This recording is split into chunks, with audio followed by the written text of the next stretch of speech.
तो दोस्तों आज हम इस वीडियो के माध्यम से आपको दो बकरियों की कहानी सुनाएंगे। तो कहानी सुनने के लिए हमारे चैनल को सब्सक्राइब करें। तो चलिए शुरू करते हैं। एक नदी के किनारे एक छोटा सा गांव था। गांव में रहने वाले लोगों ने नदी पार करने के लिए उस पर एक पुल बनाया हुआ था, लेकिन वह पुल इतना सकरा था कि एक बार में केवल एक ही व्यक्ति उसे पार कर सकता था। एक दिन की बात है, एक बकरी नदी पर बने उस पुल को पार कर रही थी। पुल पर चलते चलते उसने देखा कि एक दूसरी बकरी उसी पुल पर विपरीत दिशा से आ रही है। कुछ देर में दोनों बकरियां पुल के बीचों बीच पहुंच गईं। पुल को एक बार में केवल एक ही बकरी पार कर सकती थी, इसलिए दोनों बकरियां कुछ देर तक इंतजार करती रहीं कि सामने वाली बकरी पीछे हट जाएगी, लेकिन ऐसा नहीं हुआ। दोनों में से कोई भी अपनी जगह से नहीं हिली, बल्कि दोनों अकड़ कर खड़ी रहीं। तब एक बकरी दूसरी बकरी से बोली, तुम मुझे जाने का रास्ता दो, क्योंकि मैं तुमसे बड़ी हूँ।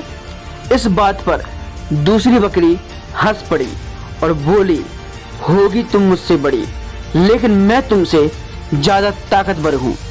मैं तुमसे जल्दी ये पुल पार कर लूँगी, इसलिए तुम मुझे रास्ता दो। पहली बकरी बोली, मैं तुमसे बड़ी भी हूँ और ताकतवर भी, इसलिए पीछे हट जाओ। कुछ देर तक दोनों में इस बात पर बहस होती रही कि दोनों में कौन ज़्यादा ताकतवर है। फिर बहस लड़ाई में बदल गई। दोनों अपनी सींगों से एक दूसरे पर वार करने लगी। धीरे धीरे उनकी लड़ाई इतनी बढ़ गई कि परिणाम हुआ कि इनका संतुलन बिगड़ा और ये दोनों पुल के नीचे नदी में जा गिरी। नीचे नदी की तेज धार उनको बहा ले गई और अंत में दोनों मर गईं।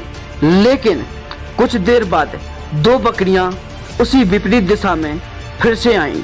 उस पुल पर चलते हुए आ रही थी और दोनों में बहस होने लगी कि कौन पीछे हटेगी और कौन दूसरे को रास्ता देगी। इस बार एक बकरी ने समझदारी से काम लिया और कुछ देर सोचकर दूसरी बकरी से बोली, ये पुल बहुत सकरा है, इसे एक बार में कोई एक ही पार कर सकता है। यदि हमने लड़ने की मूर्खता की तो हम दोनों नदी में गिरकर अपनी जान गंवा देंगे। तो इसलिए ऐसा करते हैं कि मैं पुल पर लेट जाती हूँ और तुम मुझे लांघ कर उस पार चली जाना। तो दूसरी बकरी को ये बात बहुत समझदारी भरी लगी। उसने पहली बकरी की बात मान ली और पहली बकरी पुल पर लेट गई और दूसरी बकरी उसे लांघ कर दूसरी ओर चली गई। तो इस तरह दोनों ने पुल पार कर लिया।